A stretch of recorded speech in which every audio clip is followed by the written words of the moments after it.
morning, ma'am. Good morning, everyone. My name is Ellen May Cahelo from PSHM 4C.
Craftsmen have a important role for making handicraft because they are one who make some tangible things and usable things. Without them, we don't have a light chair that made of bamboo, a bed with made of cucumber. They made it. The craftsmanship are the one who made those things until now we use. Those, ta- those table made by tree, those houses, those flowers, base made of recycled bottles, or etc. They also made it.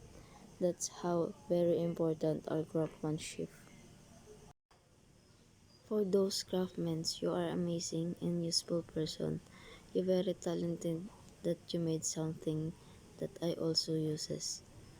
Many people are use your made. Many people to buy some native indigenous materials that you made. You have a very talented that you can craft whatever on your mind, whatever design and new things on your mind. You have unique talent and keep it up and give inspiration to another. Thank you for your amazing that work that has built us now.